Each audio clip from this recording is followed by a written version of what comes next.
Now to what appears to be devastating news in the case of a missing Philadelphia woman last seen 2 weeks ago while working at a nursing home.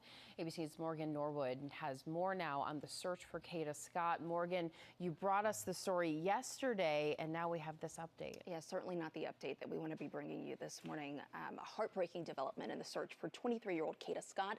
After more than 2 weeks of searching, police say a very specific anonymous tip led detectives back to this abandoned elementary school where they uncovered a shallow grave in the woods with remains that they believe to be those of Kada Scott.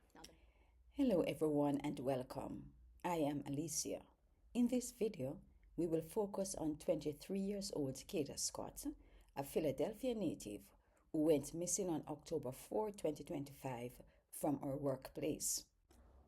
Kada left her parents' home on October 4 for her evening shift at an assisted living facility. One coworker reported seeing her at 10 p.m. outside of the facility. Sadly, that was the last time she would be seen alive by her coworker. The next day, her parents reported her missing when she did not return home and calls to her cell phone went to voicemail. On October 18, 2025, her remains were found buried in a shallow grave. This grave was located in a wooded area behind an abandoned school building. DNA test confirmed her identity. A medical examiner ruled her death to be homicide on Wednesday, October 23, 2025. She died from a gunshot wound to the head. 21 years old Keon King has been charged with her murder. I will now look at the timeline of Kada's death, which includes details about Keon's involvement. On October 3 at about 9:30 p.m., Keon stole a food delivery man's car. The vehicle was left unattended with the engine running and he drove it away. The car was described as a 2008 dark-colored Hyundai Accent. He and Kada made plans via text to meet on October 4. It is unclear how much contact she had with him prior to October 4 or the extent of their relationship. Her phone went offline at 10:24 p.m. At about 4 minutes later, the stolen Hyundai Accent was seen on surveillance video parked at the recreation center close to where her body was found. The vehicle remained in that location for a few days. Keon made several trips between an apartment and the place where Kada's body was found, according to cell phone data. On October 5 at 11:39 p.m., Keon's registered Toyota Camry was caught on surveillance, parking at the same recreation center that the Hyundai Accent was parked.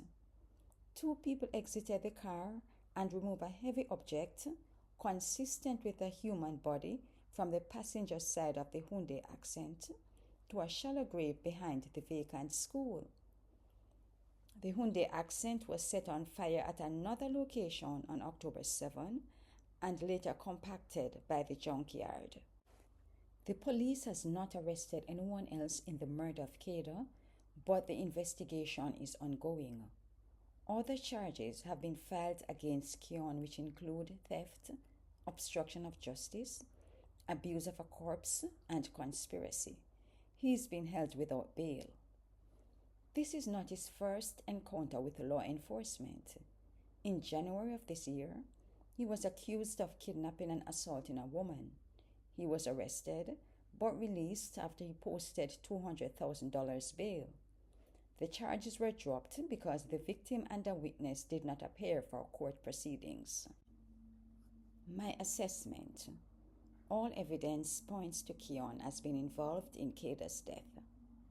At 21 years old, he has developed an unhealthy desire to hurt women. His actions were getting progressively worse.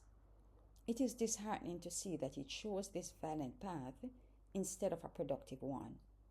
Perhaps his ambition was to become a serial abuser. Do you think he killed her? Kada was a graduate of Pennsylvania State University. Her parents described her as being very kind. She was ambitious and looking forward to a bright future. She met up with Keon, someone whom she trusted, and within 30 minutes, her life ended. Rest in peace, Kada. We await justice. Young ladies, if possible, do a background check on your dates before meeting them. Tell your loved ones about the person you're meeting. Give them information such as name, contact number, and place of meeting. Do regular checking with a close friend while out on a date. Thanks so much for watching.